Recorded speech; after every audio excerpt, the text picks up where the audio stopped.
ఇశ్రాయేలుకి ఇవ్వబడినటువంటి పండుగలు మనకి ఆధ్యాత్మిక జీవితంలో చాలా విషయాల్ని బోధిస్తాయి, తెలియజేస్తాయి. సో ఈరోజు మనం ఇశ్రాయేల్ జీవితంలో ఉన్నటువంటి చాలా పండుగల గురించి, వాటి వివరాలను గురించి చక్కగా నేర్చుకునే ప్రయత్నం చేద్దాం. దేవుని వాక్యంలో మనం ఇశ్రాయేలుకు ఉన్నటువంటి చాలా పండుగలను గురించి చూస్తాం. పండుగలు అయితే వాటిని ప్రాముఖ్యంగా మనం లేవీకాండం 23వ అధ్యాయంలోను, లేవీకాండం 25వ అధ్యాయంలో ఈ పండుగలు గురించినటువంటి సంక్షిప్త వివరణ వ్రాయబడింది. ఈ పండుగలు మనకి ఏం జ్ఞాపకం చేస్తాయంటే, ఇశ్రాయేల్ చరిత్రలో ఇవి వారి గతాన్ని, ఇశ్రాయేలీల గతాన్ని మరి భవిష్యత్తుని తెలియజేస్తూ అవి ప్రవచనాత్మకమైనవి అన్న విషయాన్ని మనకు జ్ఞాపకం చేస్తాయి. ఇశ్రాయేళ్ల పండగలు ప్రవచనాత్మక పండగలు. మనం ఇప్పుడు ఇశ్రాయేళ్లకు ఉన్నటువంటి 7 పండగల్లో సెంటర్లో ఉన్నాం. 4 పండగలు ప్రవచనాత్మకంగా జరిగాయి. మిగతా 3 పండగలు జరగవలసి ఉన్నాయి. అందుకే ఈ పండగలు ఇశ్రాయేల్ చరిత్రలో గతాన్ని మనకి జ్ఞాపకం చేస్తాయి, భవిష్యత్తును కూడా సూచిస్తాయి. అంటే వారికేనా, సంఘానికి కాదంటే సంఘ గతాన్ని, సంఘ భవిష్యత్తును కూడా సూచిస్తున్నాయి ఇవి. అందుకే ఇవి యేసుక్రీస్తుకి, ఆయన సంఘానికి ముంగుర్తులుగా ఉన్నాయి. ఈ పండగలు మనం ధ్యానం చేస్తున్నప్పుడు దేవుడు, ఇశ్రాయేలీలు, వారితో పాటు ప్రభు అయిన యేసుక్రీస్తు, ఆయన సంఘం, ఈ విషయాలను కూడా మనం ఈ పండగల ద్వారా నేర్చుకోవచ్చు, తెలుసుకోవచ్చు. అయితే ఇశ్రాయేలుకు ఉన్నటువంటి పండగల్ని మనం 4 భాగాలుగా విభజన చేయొచ్చు. 4 భాగాలుగా ఈ పండగలను. సో మొట్టమొదటి భాగంలో వారంలో ఆచరించవలసినటువంటి పండగలు, దాన్ని మనం సబ్బాతు, విశ్రాంతి దినం అని పిలిచాం. లేవీకాండం 23వ అధ్యాయం 1 నుంచి 3 వచనాలు చదివితే ఆ భాగంలో సబ్బాతును కూర్చున్నటువంటి వివరణ ఉంది. వారంలో ఆచరించాల్సినవి. ప్రతి వారంలో 7వ దినం, 6 దినాలు పనిచేయాలి. మనకు తెలిసినట్లుగానే 7వ దినం వారు విశ్రాంతి తీసుకోవాలి. సో అది పండగగా అది వాటిని కూడా యెహోవా నియామక కాలాలు అని చెప్పబడ్డాయి. యెహోవా నియమించిన ప్రత్యేక కాలం అని. ఇశ్రాయేల్ పండుగల్లో 2వ భాగం ఏమిటంటే నెలలో ఆచరించవలసినవి. ఉదాహరణకి అమావాస్య, పౌర్ణమి, ఇట్లాంటివి. ఇశ్రాయేల్కి అమావాస్య పండగగా చెప్పబడింది.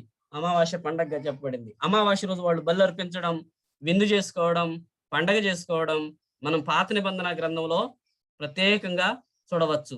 కీర్తన గ్రంథం 81వ కీర్తన 3వ వచనంలో మనం ఆ మాట చూస్తాం. రండి, అమావాస్య రోజు బల్లర్పించి మనం పండగ చేసుకుందాము, దేవునికి స్తుతిద్దాం, దేవుని గణపరుద్దాం అనేటువంటి మాటల్ని మనం చూడవచ్చు, గమనించవచ్చు. 3వది సంవత్సరంలో ఆచరించవలసిన పండగలు. ఇవి 7 ఉన్నాయి. ఈరోజు, రేపటి దినం మనం ప్రత్యేకంగా ఈ పండగలను గురించిన ధ్యానాన్ని చేస్తాం.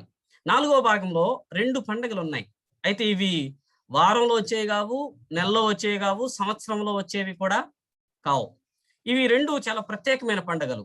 ఒక పండగను ఎప్పుడు చేస్తారంటే దాన్ని విశ్రాంతి సంవత్సరం అని అన్నారు. 7వ సంవత్సరంలో చేసేటువంటి పండగ ఇది. 7వ సంవత్సరం వారు కనానుకు వచ్చిన తర్వాత 6 సంవత్సరాల తర్వాత 7వ సంవత్సరం జరిగే పండగ ఇది. అందుకే ఇది విశ్రాంతి సంవత్సరం. ఇది ప్రత్యేకించి భూమికి సంబంధించిన పండగ. ఈ 7వ సంవత్సరంలో భూమిని ఖాళీగా ఉంచాలి, పంట వేయకూడదు. ఒకవేళ ఏదన్నా ఉన్న పంట చిగురించి ఏదైనా పండిందనుకోండి, దాన్ని ఇశ్రాయేల్ ప్రజలు తీసుకోకూడదు. అది భూమికి విశ్రాంతి సంవత్సరం, మహావిశ్రాంతి సంవత్సరం అని లేవీకాండం 25వ అధ్యాయం 1-7 వచనాల్లో మనం చూడవచ్చు. 2వది సునాద సంవత్సరం, జూబిలీ అంటారు దీన్ని, సునాద సంవత్సరం. ఇది 50వ సంవత్సరం జరిగే పండగ. ఉదాహరణకి ఇశ్రాయేల్ కనాన్ దేశానికి వచ్చిన తర్వాత ఈ పండగని 50వ సంవత్సరం చేసేవాళ్ళు.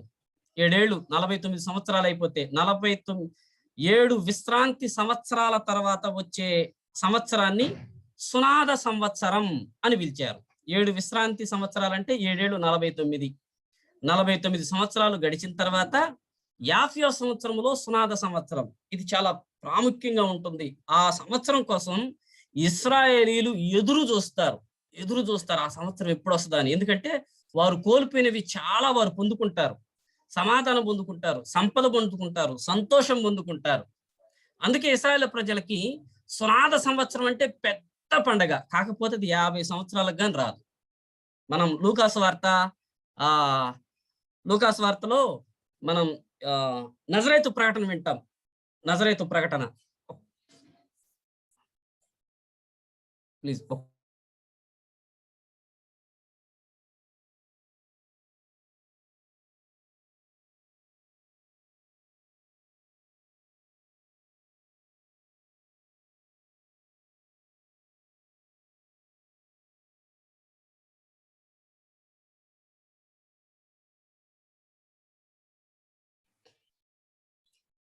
దయచేసి జ్ఞాపకం చేద్దాం.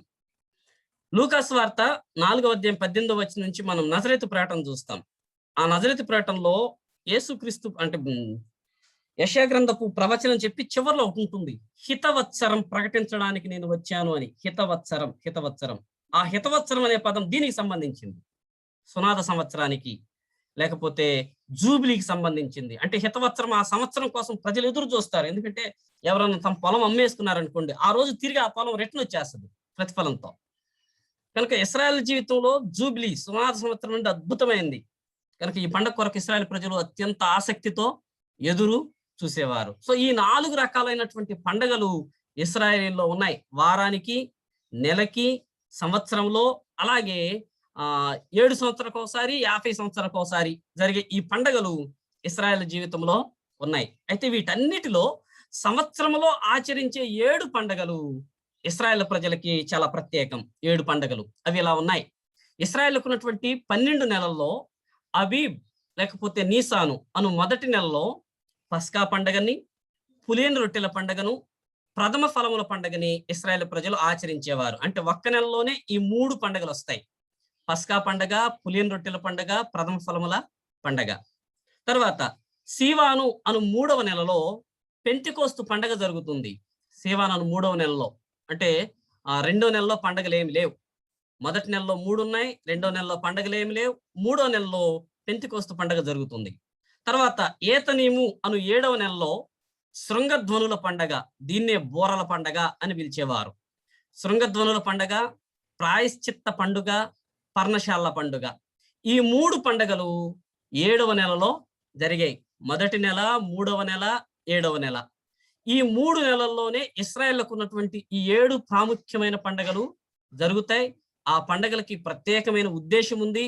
కొన్ని పండుగల్ని దేవుడే ప్రత్యేకంగా చేయమని అంటే వాటిని హైలైట్ చేస్తూ చెప్పడం మనం చూస్తాం. ఈ 7 పండుగల్లో ఇశ్రాయేలుకి 3 పండుగలు చాలా ప్రత్యేకమైనవి. పస్కా పండగ, పెంతెకోస్తు పండగ, పర్ణశాలల పండుగ. ఈ 3 పండుగలు. ఈ 3 పండుగలకి ఎక్కడెక్కడున్న ఇశ్రాయేలీయులు పురుషులు ప్రత్యేకంగా యెరూషలేముకి వచ్చి ప్రభువుని ఆరాధించాలి. అది కట్టడ. ఖచ్చితంగా రావాలి వారు ఎక్కడెక్కడున్నా సరే. పస్కా పండక్కి, పెంతెకోస్తు పండక్కి, పర్ణశాల పండక్కి ఇశ్రాయేల్ ప్రజలు యెరూషలేముకి వచ్చి ఈ పండగను ఆచరిస్తూ ప్రభువుని గణపరచాలి, ప్రభువుని హెచ్చించాలి. అది వారికి ఇవ్వబడినటువంటి ప్రత్యేకమైన కట్టడ. అయితే ఈరోజు ఇంతవరకు చూసుకొని పస్కా పండుగను గురించినటువంటి విషయాలను మనం నేర్చుకుందాం. సో దేవుని చిత్తమైతే లేకపోతే మనకు సమయానుకూలంగా ఈరోజు 3 పండుగలను చూస్తాం. మొదటి నెలలో వచ్చేటువంటి పస్కా పండగ, పులియని రొట్టెల పండగ, ప్రథమ ఫలముల పండగ. ఈ 3 పండుగల్ని ఈరోజు తెలుసుకునే ప్రయత్నం చేస్తాం. మిగతా 4 రేపటి దినాన మనం తెలుసుకుందాం. సో పస్కా పండగ సంవత్సరంలో ఇది మొట్టమొదటి పండగ. ఈ పండగకు మూలం దేవుడే. ఈ పండగ ఆరంభం ఐగుప్తులో జరిగింది. ఈ పండగను గురించిన వివరణ మనకి చాలా క్లియర్గా నిర్గమకాండం 12వ అధ్యాయంలో ఉంది. నిర్గమకాండం 12వ అధ్యాయంలో మనకు తెలుసు ఇశ్రాయేల్ ప్రజలు సుమారుగా బైబిల్ గ్రంథంలో 430 సంవత్సరాలు వారు ఐగుప్తులో బానిసలుగా ఉన్నారు అని చెప్పబడింది. చాలా కాలం, కనీసం 250 సంవత్సరాలు చిలుకు వారు ఐగుప్తులో కఠిన బానిసత్వాన్ని ఎదుర్కొన్నారు. అలా బానిసత్వాన్ని ఎదుర్కొన్న తర్వాత బానిసత్వాన్ని బట్టి దేవునికి మొరపెడితే దేవుడు మోషేను లేపి మోషేను పంపించి 10 అద్భుతాలు ఐగుప్తులో జరిగించి ఆ ఐగుప్తులో నుండి ఇశ్రాయేల్ ప్రజల్ని విడిపించారు. అలా విడిపించేటప్పుడు చివరిగా చేయబడిన అద్భుతం ఏమిటంటే ఇశ్రాయేల్ తొలిచూలు సంతానం, మగ సంతానం చంపబడడం. దానికి గాను ఇశ్రాయేలు ప్రజలకు ఒక ప్రత్యేకమైన కట్టడి ఇవ్వబడింది. వారు పస్కా గొర్రెను వధించి పండగ చేసుకోవడం. పస్కా గొర్రెను, ఒక గొర్రెను వధించి దానికి ఒక పేరు, పస్కా అనే పేరు పెట్టి ఆ పండగ చేసుకోవడం స్టార్ట్ అయింది. దాన్ని తరతరాలు చేయాలని, ఒకవేళ ఎప్పుడైనా డాడీ ఈ పండగ ఎందుకు చేస్తున్నాం అని ఎవరైనా పిల్లలు వారి తల్లిదండ్రులను అడిగితే, పురాతన కాలంలో దేవుడు మా విషయంలో ఐగుప్తులో ఉన్నప్పుడు మమ్మల్ని ఇట్లా విడిపించాడు, సహాయం చేశాడని వారికి చెప్పాలి, అది తరతరాలు కట్టడగా ఉండాలి అన్నట్లుగా దేవుడు పస్కా పండుగ గురించి ఇశ్రాయేలు ప్రజలకు చెప్పడం మనం చూస్తాం. ఈ పండుగని ఇశ్రాయేలు బహు శ్రద్ధతో ఆచరిస్తారు. చాలా శ్రద్ధతో ఆచరించేవాళ్ళు. ఈ పండుగ జరిగేటప్పుడు ప్రజలు రహదారులు బాగు చేస్తారు, రోడ్లన్నీ బాగు చేసేవారు. రోడ్డు పక్కన ఉన్నటువంటి సమాధులకు సున్నం వేసేవాళ్ళు. ఎందుకంటే సుమారుగా ఈ పండుగకి ఆ రోజుల్లో ఇశ్రాయేలు దేశం పక్కన 15 కిలోమీటర్ల దూరంలో ఉన్న ప్రజలు కూడా వచ్చేవాళ్ళు చూడడానికి, ఆనందించడానికి. కనుక వారు వచ్చేవారు కనుక వారు సమాధులకు తగిలితే సమాధులు అపవిత్రం అవుతాయేమో అని సమాధులకు సున్నం కూడా వేసేవాళ్ళు. ప్రతి సంవత్సరం ఈ పండగ జరిగే ఒక నెల ముందు సునగోగులో దీని ప్రాముఖ్యతను బోధించేవారు. పస్కా పండుగని ఎందుకు చేశారు, దేవుడి కార్యం చేశాడని వారి సునగోగుల్లో దీని ప్రాముఖ్యతను వివరించేవారు. జీవితంలో ఒక్కసారైనా ప్రతి యూదుడు యెరూషలేముకు వెళ్ళి పస్కా ఆచరించాలని కోరుకునేవాడు. నా జీవితకాలం, నేను బ్రతికున్న కాలంలో ఒక్కసారన్నా వెళ్ళాలి అని పస్కాని అక్కడ ఆచరించాలని కోరుకోవడం యూదులకు ఉన్నటువంటి అతి ఉన్నతమైన కోరిక. చాలా బాగా ఈ పండుగని తొలి దినాల్లో చేసేవారు. నీరో కాలంలో ఒక రైటర్ ఇలా చెప్తాడు, నీరో కాలంలో పస్కా పండుగ జరిగింది. ఆ పస్కా పండుగలో ఖచ్చితంగా పస్కా గొర్రె వధించబడాలి.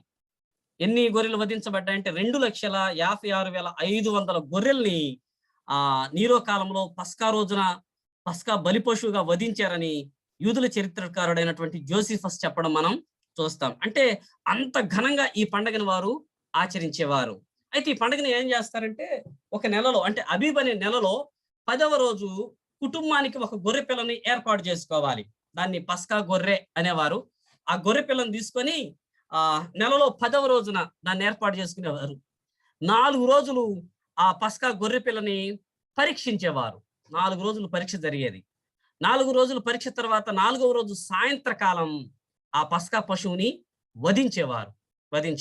మనం చూస్తాం లేవీకాండం 23వ అధ్యాయం 5వ వచనంలో 14వ దినమున సాయంకాలం మందు పస్కా పండుగను జరిగించాలని, సూర్యుడు అస్తమించే సాయంకాలమున పస్కా పశువును వధించాలని మనం చూస్తాం. సో ఇలాగున వారు 4వ రోజున అంటే 14వ రోజున, నెలలో 14వ రోజున పస్కాని ఆచరించేవాళ్ళు. అంటే మనకి ఏమర్థమవుతుందంటే, ఇశ్రాయేలు ప్రజలకున్న మొట్టమొదటి నెల అబీబ్ లేకపోతే నీసాను.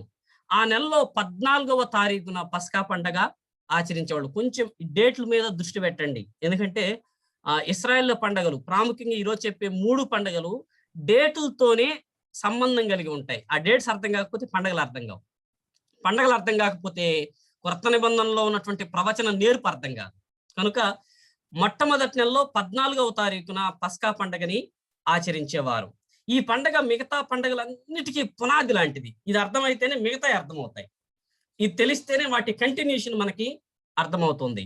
ఈ పండగ మనకి ఏం జ్ఞాపకం చేస్తుందంటే, పాపము నుండి మనల్ని విడిపించిన యేసుక్రీస్తు శిలువ బలిని మనకి జ్ఞాపకం చేస్తుంది. పాపము నుండి యేసు ప్రభు మనల్ని ఎట్లా విడిపించాడు అని. సో పస్కా పండగ ఎందుకు జరిగించారు? ఐగుప్తులో బానిసలుగా ఉన్న ఇశ్రాయేలీయులు విమోచనకు గుర్తుగా. దాన్ని మనం ఎలా చెప్పాలి? మనం కూడా పాపం అనే బానిసత్వంలో ఉన్నాం, సాతాను బానిసత్వంలో ఉన్నాం, సాతాను అధికారంలో ఉన్నాం. అయితే యేసుక్రీస్తు ప్రభువారు శిలువ మరణం పొంది ఆయనే మన పస్కా బలి పశువుగా వధించబడి మనకి విడుదలను ప్రకటించాడు. లోకంలో నుండి, సాతాను బానిసత్వం నుండి, సాతాను అధికారంలో నుండి ప్రభు మనల్ని విడిపించాడు. అందుకే కొరింథీ పత్రిక 5:7 మొదటి కొరింథీ పత్రికలో పౌలు భక్తుడు రాశాడు, క్రీస్తు అను మన పస్కా పశువు వధించబడెను. శిలువపై యేసుక్రీస్తు బలియాగాన్ని పస్కా బలి పశువు యొక్క బలియాగముతో సూచించారు, చెప్పారు. పస్కా పండుగ రోజున గొర్రెపిల్ల రక్తం వలన ఇశ్రాయేలు ఎట్లా విడిపించబడ్డారో, యేసుక్రీస్తు ప్రభువారి బలియాగం వలన సర్వ ప్రపంచం విడిపించబడింది. అక్కడైతే చిన్న వేరియేషన్ ఏమిటంటే, ఇశ్రాయేల్ విడుదల కొరకు అనేక గొర్రెలు అర్పించబడ్డాయి. చాలా గొర్రెలు, ఒకటి కాదు, చాలా గొర్రెలు. కానీ సర్వ ప్రపంచాన్ని విడిపించడానికి యేసుక్రీస్తు ప్రభువారి ఒకే ఒక బలి యాగంగా, ఒకే ఒక బలి పశువుగా ఆయన వధ, ఆయన ఏతన మనకి విడుదలను, విమోచనని కలిగించింది. కనుక పస్కా అనే పండగ మనకు గుర్తొస్తున్నప్పుడు యేసుక్రీస్తు ప్రభువారు నా కోసం చనిపోయాడు. ఆయన చనిపోయి నాకు విడుదలని, విమోచనని ఇచ్చాడు. నేను రక్షించబడ్డాను. నా విమోచనకి యేసుక్రీస్తు బలియాగమే కారణం అన్న విషయం మనకి జ్ఞాపకం రావాలి. దాన్ని మన మనసులో ముద్రించాలి. ఇక్కడ కొన్ని విషయాలు జ్ఞాపకం చేద్దాం.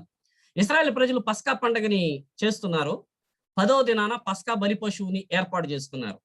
ఆ పస్కా బలి పశువుని 14వ రోజు సాయంత్రం వధించకపోతే, అంటే బ్రతికి ఉన్న గొర్రెపిల్ల ఇశ్రాయేలు ప్రజల్ని రక్షించేది కాదు.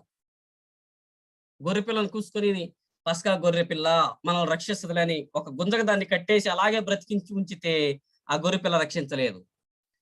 గొర్రెపిల్ల చచ్చిపోవాలి ఖచ్చితంగా. చనిపోతే కుదురుందా? చనిపోయిన దాని రక్తం గిన్నెలో ఉంటే సరిపోదు. ఆ రక్తం ప్రతి వారి ఇంటి ద్వారబంధపు కమ్ముల పైన, అడ్డు కమ్మి నిలువు కమ్మీల పైన చల్లబడాలి. అప్పుడే ఇశ్రాయేలు ప్రజలకి రక్షణ వచ్చింది. అంటే మరణ దూత నుండి వారు విడిపించబడేవారు. సంహార దూత నుండి తప్పించబడి ఇంటిలో క్షేమంగా ఉండేవారు. ప్రభునందు ప్రియులరా, యేసుక్రీస్తు ప్రభువారు పరలోకంలోనే ఉంటే మనకు రక్షణ వచ్చేది కాదు. ఒకవేళ ఆయన భూలోకానికి వచ్చి ఆయన చేసిన అద్భుతాలు, ఆయన చేసిన స్వస్థతల వల్ల మనకి రక్షణ రాలేదు. ఆయన శిలువలో మరణించడం ద్వారా మనం రక్షించబడ్డాం. ఆయన శిలువలో రక్తం కార్చడం ద్వారా మనం రక్షించబడ్డాం. అయితే ఆయన శిలువలో రక్తం కారిస్తే సరిపోయింది, కానీ అది మన జీవితంలోకి అన్వయంలోకి రావాలి. నా కోసమే కార్చాడు, ప్రభువా నన్ను క్షమించి నన్ను బిడ్డగా చేసుకో అనే పశ్చాత్తాపం మన హృదయంలో కలగకపోతే, ఆయన్ని క్షమాపణ వేడకపోతే, ఆ రక్తాన్ని మనపై యేసు ప్రభువారు కుమ్మరిస్తుంటే మనం దానికి విధేయత చూపించకపోతే మనం రక్షించబడలేం. ఈ విషయాన్ని పస్కా పండుగ చాలా ఖచ్చితంగా మనకి చెప్తుంది. పస్కా గొర్రెపిల్లను వధించిన తర్వాత ఆ గొర్రెపిల్ల రక్తం హిస్సోపు అనే మొక్కతో, లేకపోతే దాని కుంచెతో గడప కమ్ములకు రాయబడాలి. హిస్సోపు మొక్క చేదు మొక్క, చాలా చేదు ఉంటుందని మనం తినలేం. ఇది మనకి ఏం జ్ఞాపకం చేస్తుందో తెలుసా? యేసుక్రీస్తు ప్రభువారు మన కొరకు శిలువలో చనిపోయాడు, రక్తం కార్చాడు కనుక నా పాపం కోసమే ఆయన చనిపోయాడనే పశ్చాత్తాపం మన హృదయంలో కనబడాలి. పశ్చాత్తాప హృదయం అందలి దుఃఖం చూపించాలి మనం. అందుకే దేవుని వాక్యం అలా రాయబడింది, దైవ చిత్తానుసారమైన దుఃఖము మారు మనసుని కలిగిస్తుందని పౌలు కొరింథీయులకు రాసిన 2వ పత్రికలో వ్రాస్తూ వచ్చాడు. కనుక ప్రభునందు ప్రియులరా, పస్కా పండగ యేసుక్రీస్తు ప్రభువారి రక్షణ కార్యాన్ని మనకి చూపిస్తుంది. ఒక వ్యక్తి హృదయంలో పశ్చాత్తాపడి అది నా కోసమే అని తెలుసుకొని ఆయన అంగీకరించడం ద్వారా అతడు రక్షించబడుతున్నాడు. ఇక్కడ మరొక విషయం రాయబడింది చూడండి. పస్కా పండుగ, పస్కా అనేది ఇశ్రాయేలీల క్యాలెండర్ కు ప్రారంభం. అది మొదటి నెల అనుకున్నాం, వారికి మొదటి నెల, కానీ అది సంవత్సరంలో మొదటి నెల కాదు. వాస్తవానికి మరి వారు ఏ నెలలో ఉన్నారో, ఉదాహరణకు మనలే తీసుకుందాం. వారికి అబీబు లేకపోతే నీసాన్ అనే మొదటి నెల ఎప్పుడు ఆరంభమయ్యేదంటే మనకి మార్చ్, ఏప్రిల్ ఈ 2 నెలలు కలిపి వారికి అబీబు నెల అనమాట. మార్చి 15వ తారీఖు నుండి ఏప్రిల్ 15వ తారీఖు వరకు వారికి అబీబు నెల. ఎందుకు అంటే అది ఖచ్చితంగా కట్టడి చెప్పాడు. ఇదిగో సంవత్సరంలో ఈ నెల మీకు మొదటిది అని రాయబడుతుంది 12వ అధ్యాయం నిర్గమకాండంలో. ఎందుకని నేను మీకోసం పస్కా బలిని అర్పించబోతున్నాను, ఇది మీకు మొదటి క్యాలెండర్, ఈ క్యాలెండర్ మీకు మొదటి నెల అని అది వారికి క్యాలెండర్ ని ప్రారంభించడానికి కారణమైంది. అలాగే పస్కా బలి ఈ పండగ మనకి ఏం జ్ఞాపకం చేస్తుందంటే క్రీస్తునందలి జీవించడానికి ఇది నాకు ఆరంభం. క్రీస్తులో జీవించడానికి ఎప్పుడైతే మనం రక్షించబడ్డామో, మన కొరకు సిలువలో చనిపోయిన యేసును చూచి రక్షణ జీవితాన్ని కోరుకుంటామో, అప్పుడు మన యొక్క ఒరిజినల్ లైఫ్ ఆరంభమవుతుంది, మన జీవితం ఆరంభమవుతుంది. అందుకే కొరింథీయులకు రాసిన 2వ పత్రిక 5వ అధ్యాయం 17వ వచనం ఇలా చెప్పాడు పౌలు భక్తుడు, కాగా ఎవడైనను క్రీస్తునందున్న ఎడల వాడు నూతన సృష్టి, పాతవి గతించాయి కొత్తవైపోయాయి అని అన్నాడు. రక్షణ పొందక ముందు జీవితం వేరు, పాతది గతించిపోయింది. కానీ ఎప్పుడైతే శిలువ బలియాగం వైపు మనం చూసి పశ్చాత్తాపంతో యేసును రక్షకునిగా అంగీకరించామో, ఆ విమోచన మనం తీసుకుంటున్నామో, అప్పుడు క్రీస్తులో మన జీవితం ఆరంభమవుతుంది. అది నూతన సృష్టి అని చెప్పబడింది. అందుకే ఫిలిప్పీలకు రాసిన పత్రిక 1వ అధ్యాయం 3వ వచనంలో పౌలు భక్తుడు ఫిలిప్పీలకు చెప్తూ మొదటి దినం నుండి ఇది వరకు అంటాడు. మొదటి దినం అంటే మీరు రక్షించబడిన దినం దగ్గర నుండి అని అర్థం. క్రీస్తునందు మీ జీవితం ఆరంభించిన దినం నుండి అని అర్థం. కనుక పస్కా బలి పశువు లేకపోతే పస్కా పండగ మనకేం జ్ఞాపకం చేస్తుందంటే, యేసు మన కొరకు మరణించాడు. ఆ రక్షణను, ఆ విమోచనను స్వీకరించి క్రీస్తునందు నూతన జీవితంను ఆరంభించాలి అన్న విషయం తెలియజేస్తుంది. అయితే ఈ పస్కా పండుగలో యేసుక్రీస్తు ప్రభువారు మనకి ఎట్లా కనపడతాడో ఒక 7 విషయాలను మనం నేర్చుకునే ప్రయత్నం చేద్దాం. 6 సంగతులను. యేసుక్రీస్తు ప్రభువారు పస్కా పండుగలో ఎలా కనిపిస్తున్నాడో చూడండి. ఆ వ్యత్యాసాన్ని లేకపోతే ఆ పోలికలను చూద్దాం. పస్కా గొర్రెపిల్ల నిర్దోషమైందై ఉండాలి. యేసుక్రీస్తు ప్రభు కూడా నిర్దోషి, నిష్కల్మషుడు మనకు తెలుసు. పస్కా బలి పశువుని సాయంకాలం చంపాలి. నేను మధ్యాహ్నం చంపుతాను, సాయంత్రకాలం నాకు ప్రయాణం ఉందంటే కుదరదు. అలా చేయకూడదు. అలా చేసి చచ్చిపోతారాళ్ళు. పస్కా పశువును సాయంకాలమే చంపాలి. యేసుక్రీస్తు ప్రభువారి మరణం కూడా సాయంకాలమే. అది కూడా ఖచ్చితంగా పస్కా బలి పశువుని చంపే రోజునే జరిగింది. మనం చూస్తాం పస్కా విందులు ఆచరించి ఆయన తర్వాత రోజు చంపబడ్డం, సాయంత్రకాలం చనిపోవడం మనం చూస్తాం. కనుక పస్కా పండగ దినమున సాయంకాలం యేసు ప్రభువారు మరణించారు. పస్కా గొర్రెపిల్ల ఎముకలు విరగొట్టకూడదు. యోహాను సువార్త 19:36లో చూస్తాం. యేసు ప్రభువారి కాళ్ళను విరగొట్టలేదు. ఇరుపక్కల దొంగల కాళ్ళను విరగొట్టారు గాని ప్రవచనం నెరవేరినట్లుగా ఆయన ఎముకలు విరగొట్టబడలేదు అని చూస్తాం. పస్కా గొర్రెపిల్ల రక్తం ఇండ్ల ద్వారబంధపు కమ్మీల మీద పూయబడాలి. అప్పుడే వాళ్ళు భద్రంగా ఉంటారు. ఒకవేళ గొర్రెపిల్లను వధించి ఆ రక్తాన్ని గిన్నెలో పెట్టుకుంటే అంతే, ఆ కుటుంబంలో జ్యేష్ఠుడు చనిపోయేవాడు, రక్తం కమ్మీల మీద పూయబడకపోతే.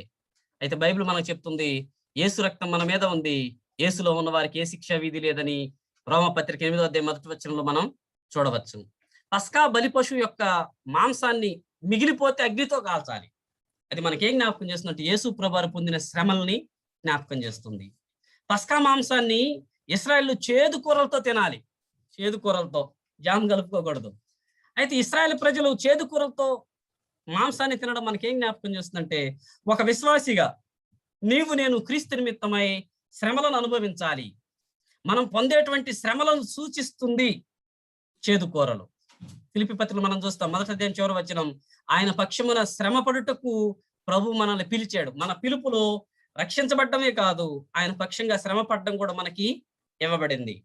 పస్కా పండగని ఇశ్రాయేలు ప్రజలు చెప్పులు తొడుక్కొని, నడుములు కట్టుకొని, కర్రని చేతబట్టుకొని భుజించాలి. అంటే ఇదేం జ్ఞాపకం చేస్తుందంటే, రక్షించబడిన మనం ఈ దేశంలో లేకపోతే ఈ లోకంలో పరదేశులమై ఉన్నాం, యాత్రికులమై ఉన్నాం అన్న విషయాన్ని జ్ఞాపకం చేస్తుంది. మనది ఈ దేశం కాదు. అందుకే నడుములు కట్టుకోవాలి, చెప్పులు తొడుక్కోవాలి, కర్ర చేత పట్టుకొని ప్రయాణించే వారి లెక్క ప్రయాణికులుగా మనం ఈ లోకంలో బ్రతకాలి. సో ఈ విషయాలన్నీ కూడా పస్కా పండుగలో మనం చూస్తాం. పస్కా పండుగను ఎవరైనా చేసుకునేటప్పుడు వారు పొరుగు వారిని పిలుచుకొని పస్కా పండుగను చేసి ఆ బలి మాంసం తినేవాళ్ళు, పొరుగు వారిని పిలుచుకొని. ఇది మనకేం జ్ఞాపకం చేస్తుందంటే, మనం రక్షించబడ్డాం, మనకి విడుదల దొరికింది, యేసు ప్రభువారి శిలువ బలియాగం మన విమోచన కారణమైంది. మనం తెలుసుకుని అలాగే ఉండిపోతామా? ఇతరులను కూడా యేసు యొద్దకు నడిపించాలి. సో దానికి సూచనగానే ఇశ్రాయేలు తమ పొరుగు వారిని పిలుచుకొని పస్కా బలి పశువును వధించాం, రండి మీరు కూడా మాతో కలిసి భోంచేద్దురు రండి అని పిలిచినట్లుగానే రక్షించబడిన మనం కూడా ఇతరులను క్రీస్తు యొద్దకు నడిపించాలి అన్న విషయం ఈ పండగ మనకి జ్ఞాపకం చేస్తుంది. ఈ పండుగను ఆచరించే వాళ్ళు 3 రకాల వారు. జాగ్రత్తగా మాట విందాం. 3 రకాల వారు. మొట్టమొదటిది ఇశ్రాయేలీలు ఆచరించాలి. ఇశ్రాయేలు అంటే స్వచ్ఛమైన ఇశ్రాయేలీలు. అబ్రహాము రక్తం వీరిలో ఉంటుంది, అబ్రహాం సంతానం. రెండవది, వెండితో కొనబడిన దాసుడు సున్నతి పొందితే అతడు ఈ పండగ ఆచరించవచ్చు. అంటే పండగ ఆచరించడం అంటే ఆ బలి మాంసాన్ని తినవచ్చు అని అర్థం. అతడు దాసుడై వెండితో కొనబడి ఉంటే, వెండితో కొనబడిన తర్వాత సున్నతి పొందితేనే ఈ పండగని అతడు ఆచరించాలి. సున్నతి పొందకపోతే అతడు ఇశ్రాయేల్ లెక్కలోకి రాడు. మూడవది, సున్నతి పొందిన పరదేశి, వేరే దేశస్థులు. ఇశ్రాయేలు జీవిత చరిత్రలో చాలా మంది ఏమంటాం, ఇశ్రాయేలు కాని వారిని మనం చూడవచ్చు. వారు ఇశ్రాయేలీలు కాదు, కానీ ఇశ్రాయేలీల జాతిలోకి వచ్చారు, ఇశ్రాయేలుగా పిలువబడ్డారు. ఇశ్రాయేల్ జీవితంలో వారిని మనం చూడవచ్చు. ఉదాహరణకు ఊరియా ఇశ్రాయేలుడు కాదు, కానీ అతడు ఇశ్రాయేల్ జీవితంలో చోటు చేసుకున్నట్లుగా మనం చూడవచ్చు. ఇత్తయి అతడు కూడా ఇశ్రాయేలుడు కాదు, కానీ ఇశ్రాయేల్ జీవితంలో అతడు చోటు చేసుకున్నాడు. కారణం ఏమిటంటే వాళ్ళు పరదేశులే, కానీ సున్నతి పొంది ఇశ్రాయేల్ జాతిలో కలిశారు వారు అన్నమాట. సో ఈ 3 రకాల వారు ఈ పస్కా పండుగని వచ్చు. సో ఈ పస్కా పండగ మనకు నేర్పే విషయాన్ని మనం నేర్చుకున్నాం. యేసు ప్రభువారు మన కోసం బలి అయిపోయాడు, మనకి విమోచన దొరికింది అనే విషయాన్ని పస్కా పండగ మనకి జ్ఞాపకం చేస్తుంది. దీంతో పాటు ఇంకొక విషయాన్ని కూడా జ్ఞాపకం చేస్తుంది. అదేమిటంటే మనం లార్డ్ సప్పర్, ప్రభురాత్రి భోజన సంస్కారం, ప్రభు బల్ల అని చెప్తామే, దానిని మనకి చాలా చక్కగా జ్ఞాపకం చేస్తుంది. ఎందుకంటే యేసుక్రీస్తు ప్రభువారు ప్రభురాత్రి భోజన సంస్కారాన్ని ఇచ్చింది పస్కా పండగలోనే. ఆయన ఏం చెప్పారు? నన్ను జ్ఞాపకం చేసుకోవడానికి దీన్ని చేయండి. ఇదిగో ఇది నా శరీరం, ఇది నా రక్తం అని చెప్పారే, ఇది నా శరీరం, నా రక్తం అని చెప్పినట్లుగా ఆ ప్రభురాత్రి భోజన సంస్కారానికి వచ్చిన ఆజ్ఞ ఆయన ఇవ్వడం మనం చూస్తాం. ఆ ఆజ్ఞను పస్కా పండగ మనకి సాదృశ్య రూపంలో చెప్తా ఉంది. సో సో ఈ ఆజ్ఞలో మనం గుర్తించే విషయం ఏమిటంటే, కొరింథీ రాసిన మొదటి పత్రిక 5వ అధ్యాయం 8వ వచనం బాగుంటుంది. దుర్మార్గతయు దుష్టత్వము నన్ను పులిపిండితోనైనా కాకుండా నిష్కపటమును సత్యమును పులియని రొట్టెలతో పండగ ఆచరిద్దాం. అంటే చెడుగా ఉండి ఈ పండగని ఆచరించకూడదు. సో మనం విమోచించబడిన వారిని కనుక ప్రభు బల దగ్గరికి వెళ్తున్నప్పుడు దుష్టత్వం మనలో ఉండకూడదు, దుర్మార్గత ఉండకూడదు, పులిసిన పిండి ఉండకూడదు.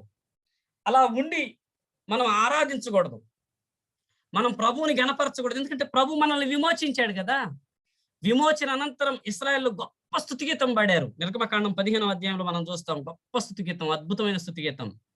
అయితే యేసుక్రీస్తు ప్రభువారి శిలువ బలియాగం పస్కా పండుగలో మనకి సాదృశ్య రూపంగా తెలిసినప్పుడు అది మనకు విమోచనకు కారణమైందని తెలిసి మనం పరిశుద్ధంగా బ్రతుకుతూ ప్రభు బలలో పాలు పంపులు పొంది యోగ్యంగా ఈ పండుగను ఆచరించే వారిగా ఉండాలి.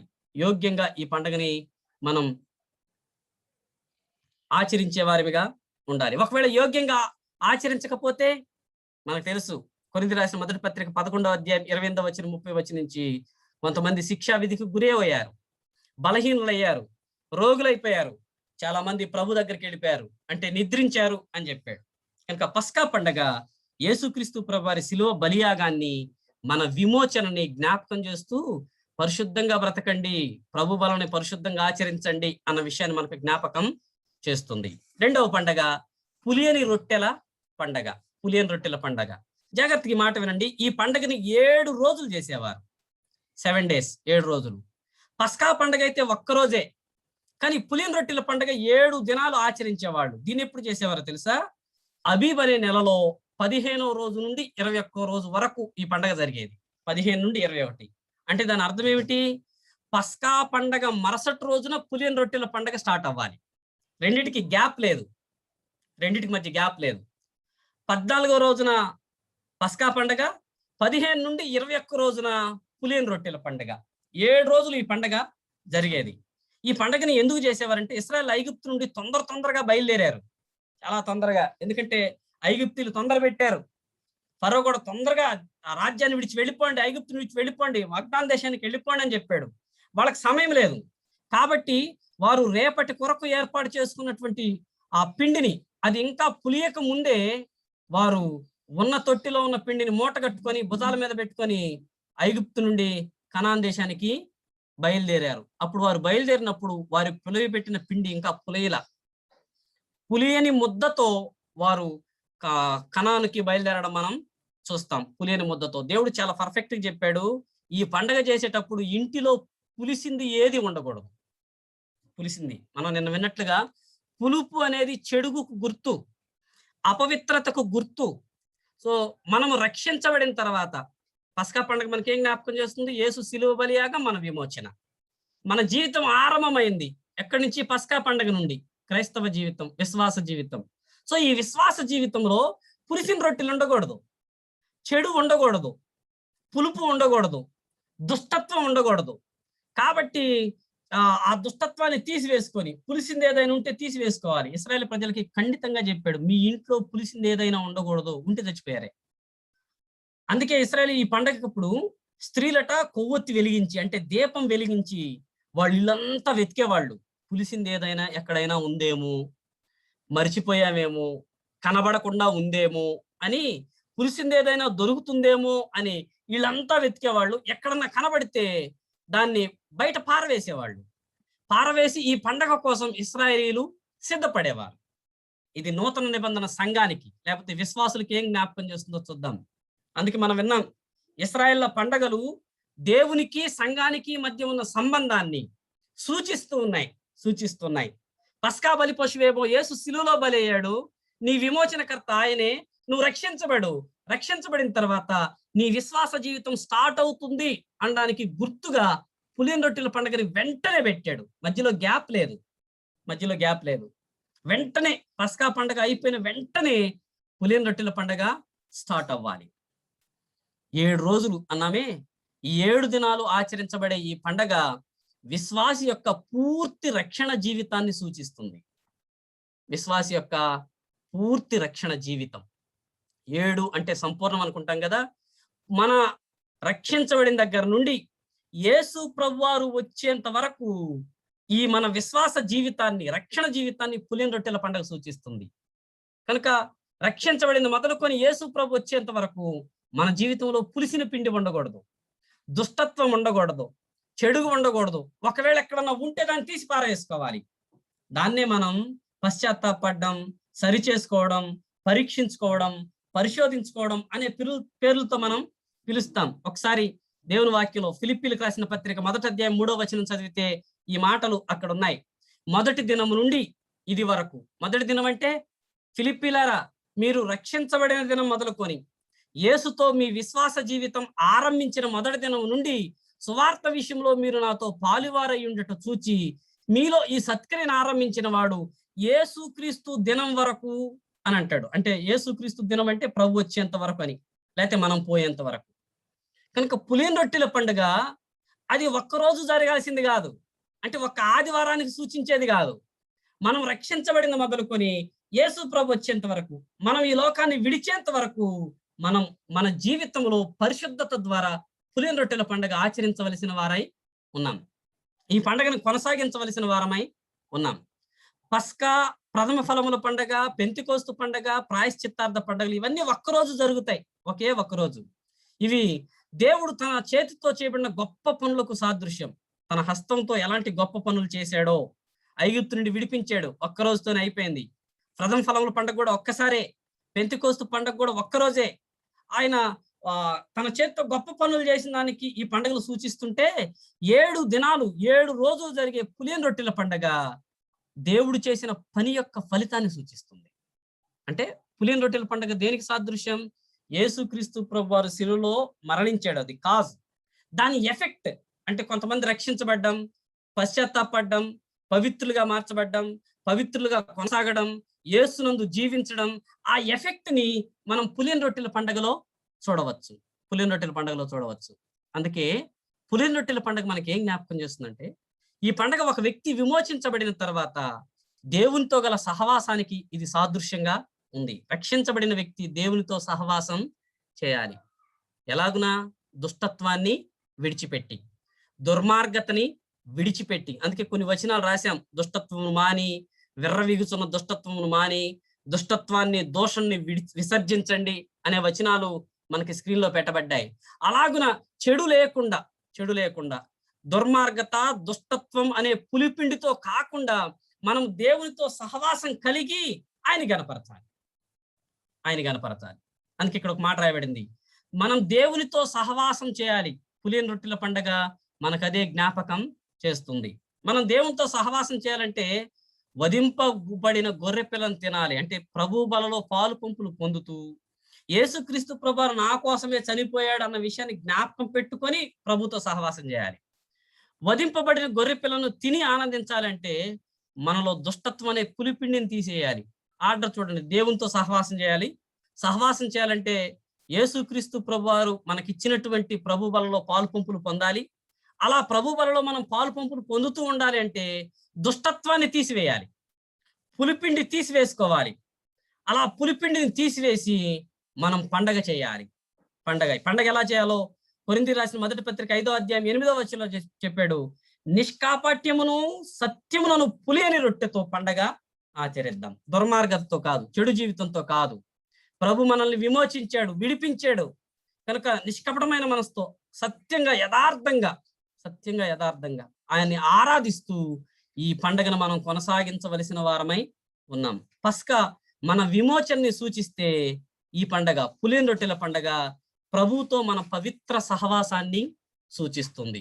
రక్షణ జీవితం ఆరంభమైంది, దాని ముగింపు వరకు అంటే యేసు వచ్చేంత వరకు, ఈ జీవితంలో మనం చనిపోయేంత వరకు యేసు ప్రభు వారితో పవిత్ర జీవనాన్ని మనం కొనసాగించాలి అన్న విషయాన్ని పులియని రొట్టెల పండగ మనకి జ్ఞాపకం చేస్తుంది. ఆర్డర్ జ్ఞాపకం చేసుకుందాం. పస్కా, యేసు మరణించాడు, నీకు విమోచన సిద్ధం చేశాడు. అలాగన అయితే నేను పశ్చాత్తాపడి దుఃఖంతో యేసు నా జీవితంలోకి ఆహ్వానించి యేసుతో నా జీవితాన్ని ఆరంభిస్తున్నాను అంటే పులియని రొట్టెల పండగ స్టార్ట్ చేశాను. అది ఎప్పటి వరకు? ఆదివారం ఒక్కరోజు కాదు, ప్రభువు వచ్చేంత వరకు పరిశుద్ధ సహవాసంతో ఆయన నేను ఆరాధిస్తాను అని చెప్పడాన్ని పులియని రొట్టెల పండగ మనకి జ్ఞాపకం చేస్తుంది. మూడవ పండగ చూడండి. మూడవ పండగ ఇవన్నీ చైన్ లాంటివి అనమాట. ఒక్కటి వింటే మిగతాది అర్థం కాదు, వరుసగా వినాలి. ప్రథమ ఫలముల పండగ, ఇది మూడవ పండగ. దీన్ని కూడా ఇశ్రాయేలీలు మొదటి నెలలోనే, అబీబ్, నీసాను అనే మొదటి నెలలోనే ఆచరించేవాళ్ళు. ఈ పండగ పస్కా తర్వాత, జాగ్రత్తగా ఈ మాట వినండి ఎందుకంటే ఇది కొంచెం అర్థం చేసుకోవాల్సిన విషయం. ఈ పండగను ఎప్పుడు చేస్తారో తెలుసా? పస్కా పండగ ఆచరించారు 14వ రోజు అయిపోయింది.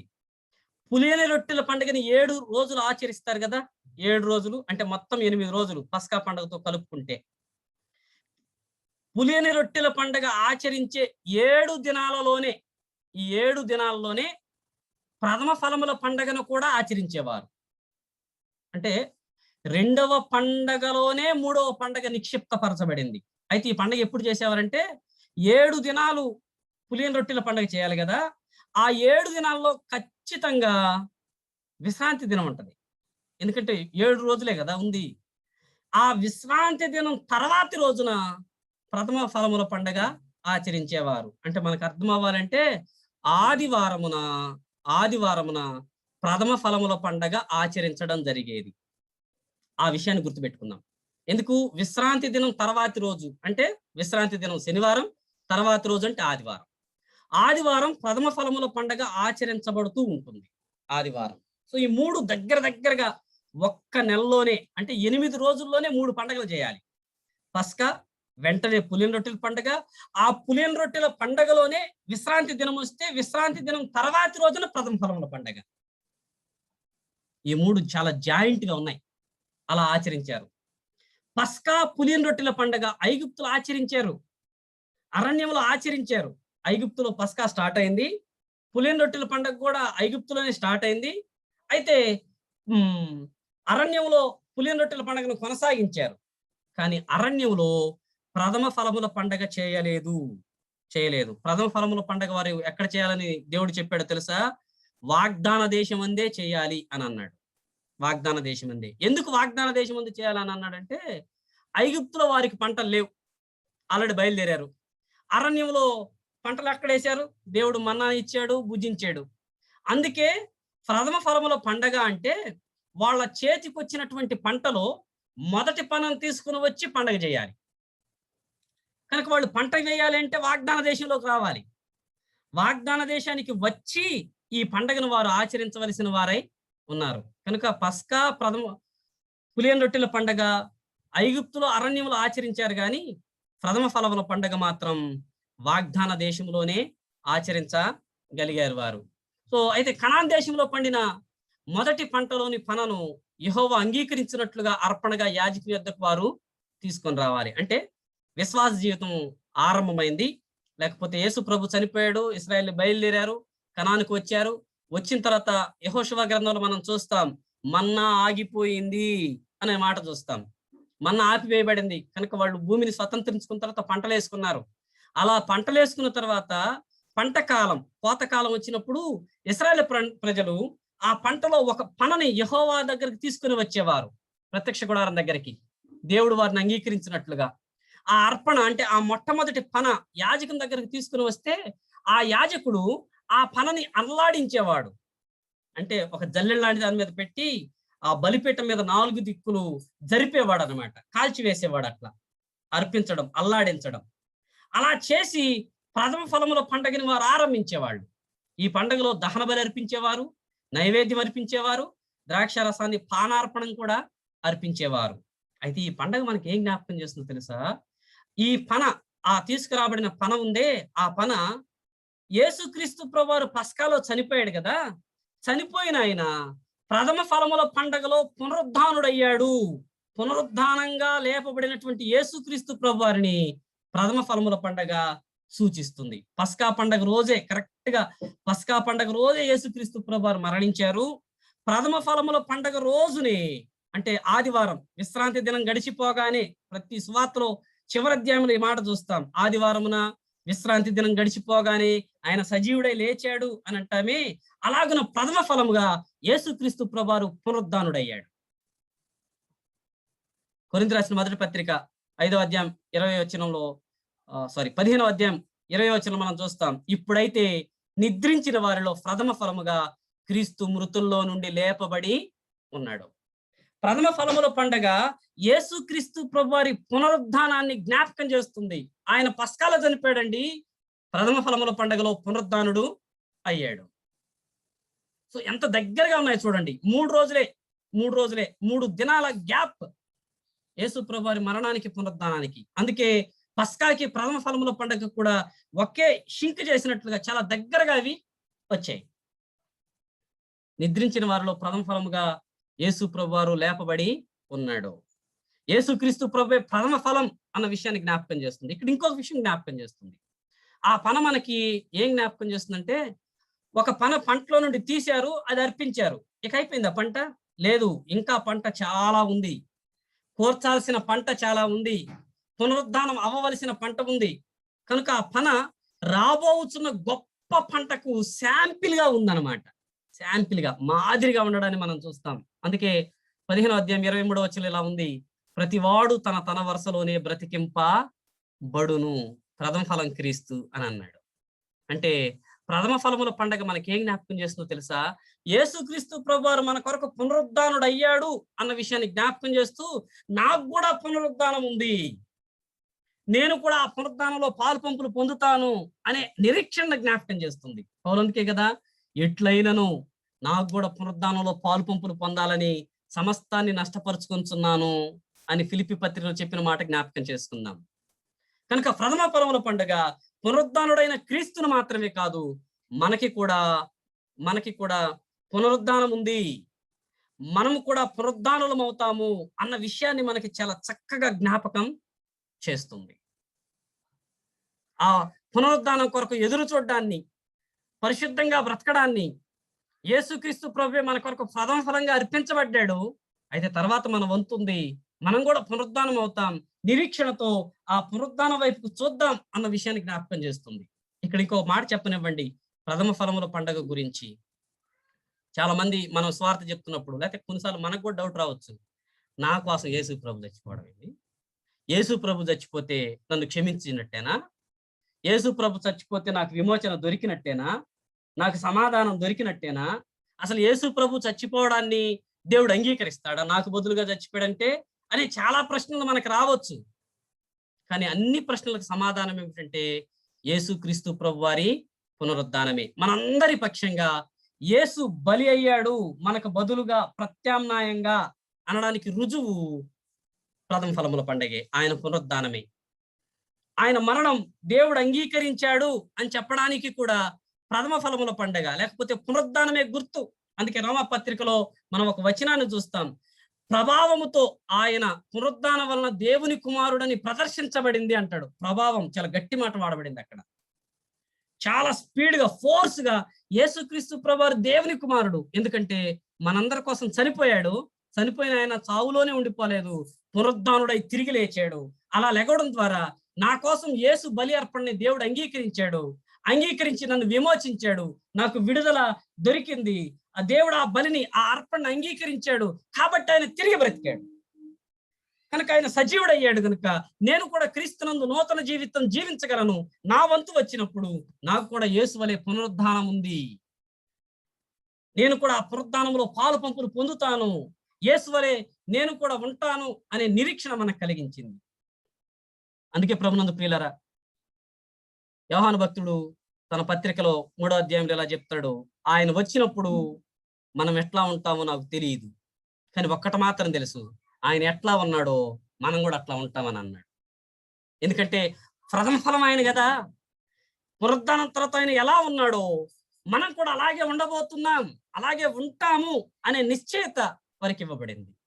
కనుక ఈ 3 పండుగలు జ్ఞాపకం చేసుకునండి. టూకీగా పస్కా పండగ, యేసుక్రీస్తు ప్రభువారి శిలువ బలియాగం, తద్వారా మనకు వచ్చిన విడుదల, విమోచన సూచిస్తే పులియని రొట్టెల పండగ, విమోచించబడిన వారు పరిశుద్ధంగా బ్రతికి ఆయనతో సహవాసం కలిగి ఉండాలని మనకి జ్ఞాపకం చేస్తుంది. ప్రథమ ఫలముల పండగ యేసుక్రీస్తు ప్రభువారి పునరుద్ధానాన్ని జ్ఞాపకం చేస్తూ మనకు కూడా ఆ పునరుద్ధానం ఉంది. నిరీక్షణతో బ్రతుకుదాం. యేసు పిల్లలుగా దేవుడు మనల్ని అంగీకరించాడు, యేసు బలి అంగీకరించాడు, పునరుద్ధానం ఉంది, నిరీక్షణతో బతకండి అనే ఒక సందేశం ప్రథమ ఫలముల పండగ ఇవ్వబడింది. కనుక టైం ముందుకొచ్చింది కనుక ఇక్కడతో ఆపేద్దాం. మిగతా 4 పండుగల్ని రేపటి రోజున మనం కొనసాగిద్దాం. దేవుడు మన కొరకు ఈ మాటలు దీవించి ఆశీర్వదించును గాక. థ్యాంక్ యూ అక్క. Thank you brother. చాలా చక్కగా లేవి కాండంలో ఉన్న పండుగలని మన ఆత్మీయ జీవితానికి మనం ఎలా రక్షింపబడ్డామా అనే విషయాన్ని సూచనగా చెప్పారు.